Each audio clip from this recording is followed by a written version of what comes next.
कैसे हो दोस्तों? जैसे भी हो मास्क लगा के रखना। अगर आपको बड़ी बड़ी हाईली प्लान्ड सस्पेंस और थ्रिलर चोरी की मूवी पसंद है तो ये वीडियो बिल्कुल आपके लिए है। मगर अब जो मैं आपको बताने वाला हूँ वो किसी मूवी की स्क्रिप्ट नहीं, असल में हुई इतिहास की सबसे बड़ी चोरियों में से कुछ हैं जिसने पूरी दुनिया को सोचने पे मजबूर कर दिया। मैं हूँ प्रदीप और आप हैं मेरे YouTube चैनल सर्च टीवी। तो चलिए शुरू करते हैं।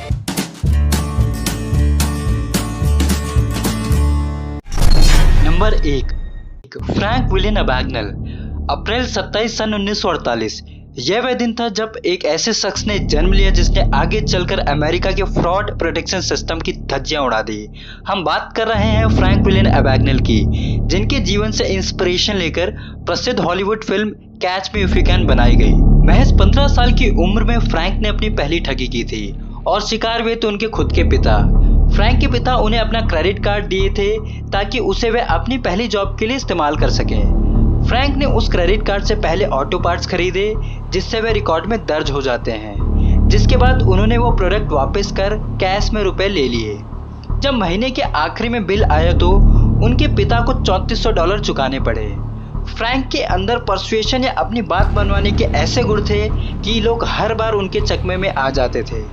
उन्हें मॉडर्न जमाने का सबसे बड़ा ठग करार दिया जाता है। महज 21 वर्ष की उम्र में फ्रैंक ने खुद की 8 फर्जी आइडेंटिटी बनाई, 8 अलग अलग नाम से 8 अलग अलग बैंक अकाउंट, जिसमें किसी में भी कोई भी रुपया नहीं था। पैसा न होने के वक्त वे इन्हीं अकाउंट के चेक दे दिया करते थे। बैंक वाले कभी उन तक नहीं पहुंच पाते क्योंकि सारे आइडेंटिटी कार्ड्स और सोशल सिक्योरिटी नंबर्स फर्जी हुआ करते थे। यही नहीं, फ्रैंक विलियन अबैगनेल ने कई प्रोफेशनल बनकर धोखाधड़ी की, कभी डॉक्टर बनकर, कभी इंजीनियर बनकर। जब फ्रैंक के दिल में मुफ्त में दुनिया घूमने का विचार आया तो उन्होंने फर्जी पायलट लाइसेंस तक बना लिया। आखिर में दस्तावेजों के फर्जीवाड़े के अपराध में फ्रैंक विलियम को 12 साल की जेल हो गई। लेकिन चमत्कारी वशीकरण वाले परसुएशन टेक्निक से फ्रैंक ने पता नहीं क्या कमाल किया कि उन्हें 5 साल के भी कम समय में छोड़ दिया गया। आज फ्रैंक एक ईमानदार जिंदगी व्यतीत कर रहे हैं और एक इज्जतदार इंस्टीट्यूट में पढ़ाते हैं। पर क्या आपको पता है ये कौन सा इंस्टीट्यूशन है जहां अमेरिका का इतिहास का सबसे बड़ा ठग ज्ञान दे रहा हो? जानकर चौंक जाएंगे, और अगर चौंके तो सब्सक्राइब बटन दबा देना। फ्रैंक विलियन अबैगनेल FBI के बेहद उन्नत पद पर आसीन है और वहां फ्रॉड प्रिवेंशन सिखाते हैं। चौंक गए ना? इसे ही कहते हैं बेहद होशियार व्यक्ति। Number 2, $5 million cyber heist. इसकी शुरुआत सन 2009 से होती है जब करीब 30 देशों में 100 से ज़्यादा बैंक लूटे गए, जिसमें ना सिर्फ बैंक अकाउंट से पैसे ट्रांसफ़र किए गए बल्कि ATM मशीन को भी हैक करके काफ़ी महंगी रकम लूटी गई। और ये सभी कुछ संभव हो पाया एक हैकिंग सिस्टम से जिसका नाम स्पाई आई था। हैकर्स ने सबसे पहले रशियन बैंक को अपना शिकार बनाया।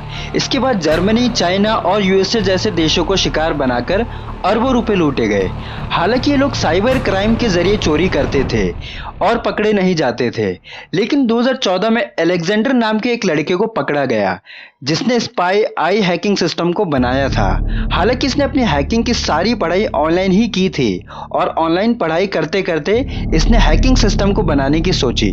उसी के साथ ही इस वायरस का को-फाउंडर जिसका नाम हमजा था, जिनकी उम्र 24 साल की थी, उसे भी पुलिस ने अरेस्ट किया। और जहां अलेक्जेंडर ने ये वायरस बनाया था वहीं हमजा इस वायरस को लोगों को बेचने का काम करता था और जो इस वायरस की मार्केटिंग का काम भी करता था। इस वायरस के जरिए इन लोगों ने अकेले ही $1 मिलियन कमाए। उसी के साथ ही जिन लोगों को इन्होंने हैकिंग सिस्टम बेचा उन लोगों ने भी बहुत उत्पाद मचाया और करीब $1 बिलियन तक पैसे इस वायरस से लूटे गए।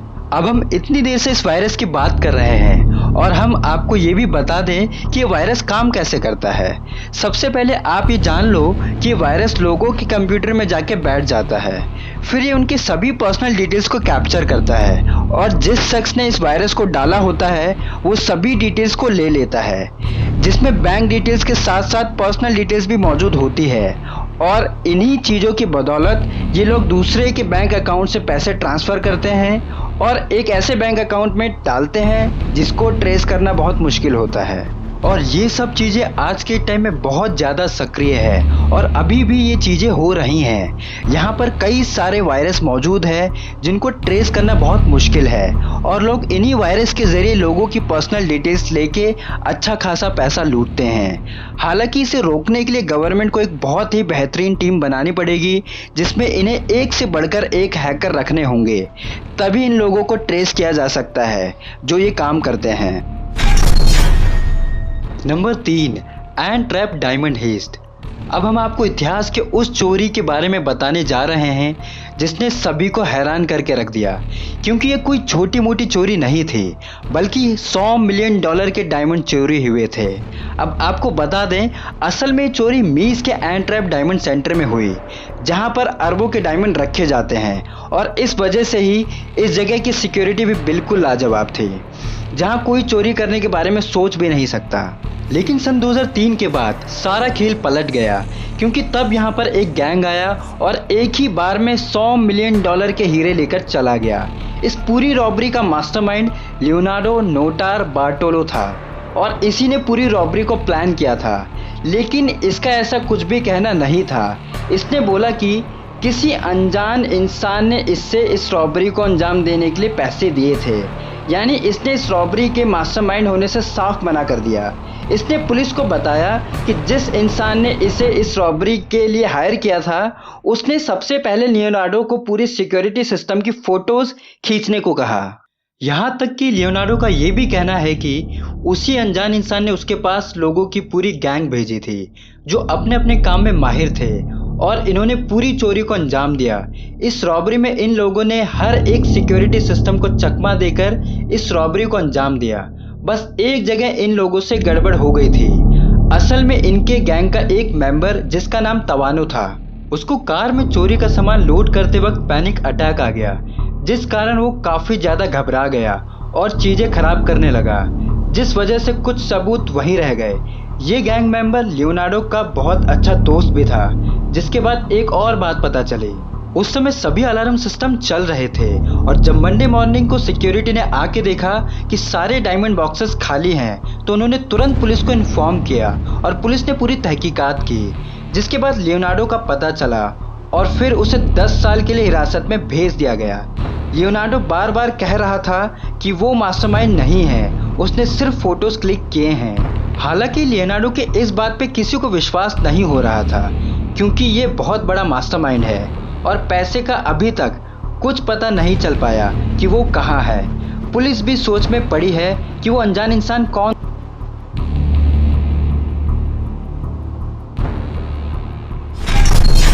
Number 4, society general bank robbery, France.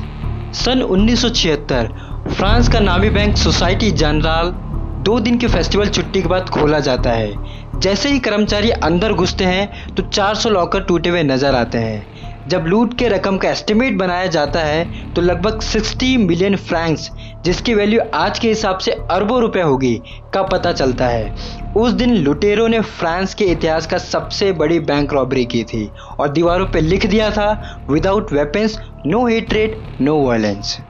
Police वाले हैरान थे कि अवैध वॉल्ट में चोरों ने कैसे सेंध लगा दी। बेहद मेहनत करने के बाद चोरी करने वाले गैंग के एक मेंबर के एक्स गर्लफ्रेंड के टिप पर पुलिस ने कार्रवाई करी और उसे अरेस्ट किया।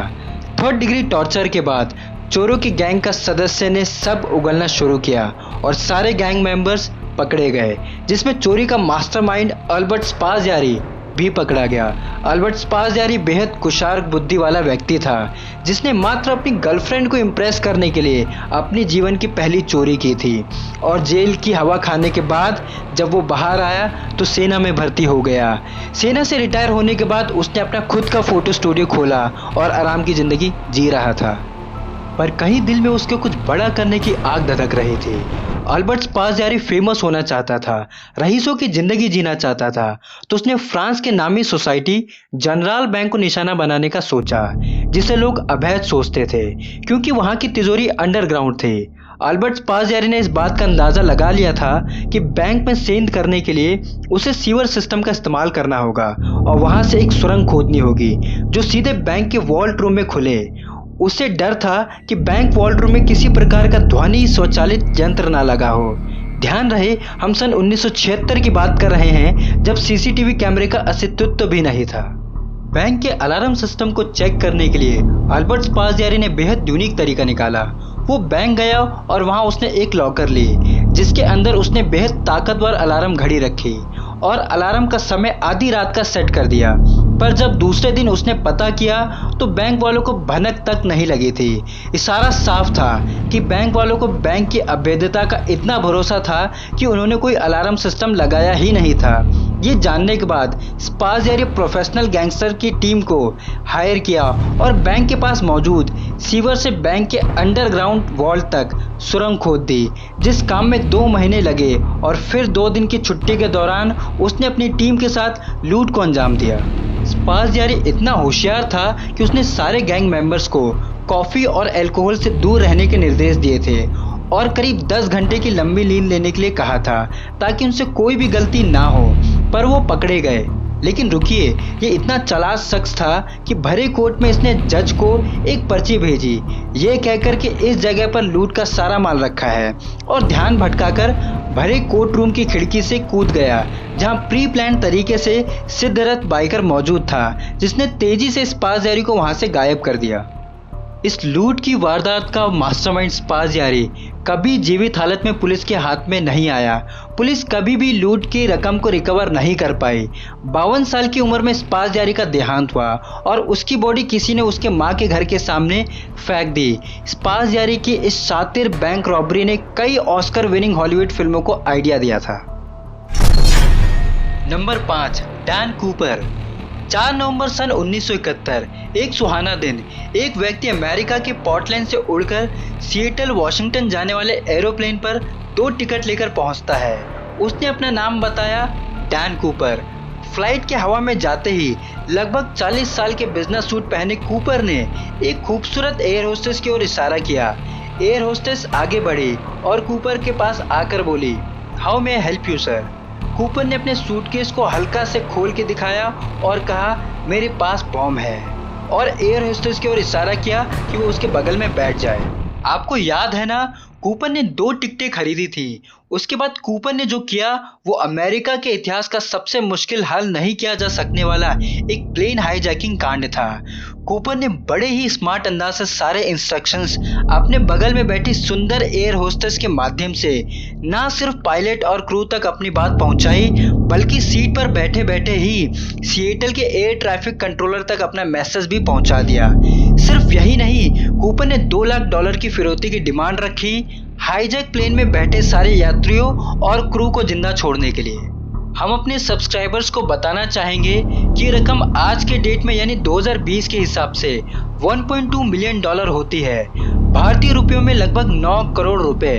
हालांकि रकम बहुत कम है, लेकिन कूपर ने जिस होशियारी से इस फिरौती को अंजाम दिया, उसने सबको हिला दिया।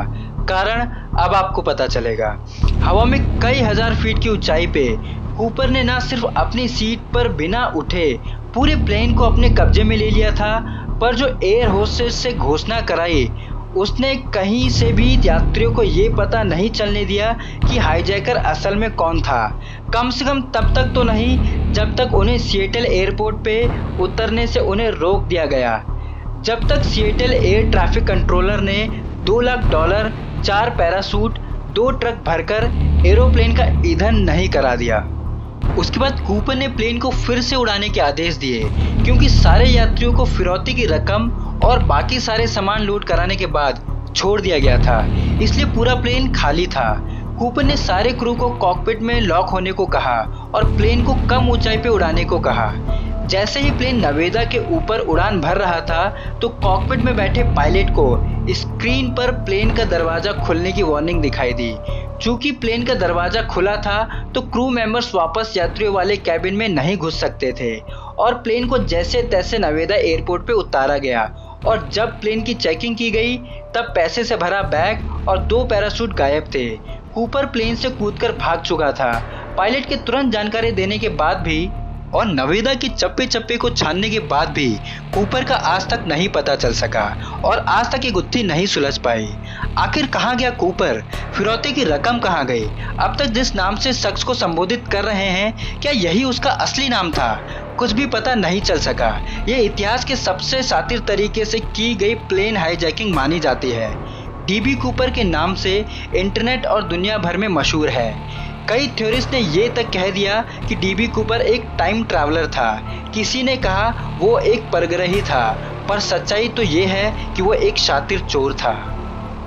दोस्तों, मुझे कमेंट बॉक्स में कमेंट करके बताएं कि कौन से चोरी ने आपको ज़्यादा इम्प्रेस किया, और वीडियो को लाइक शेयर सब्सक्राइब करना मत भूलिएगा।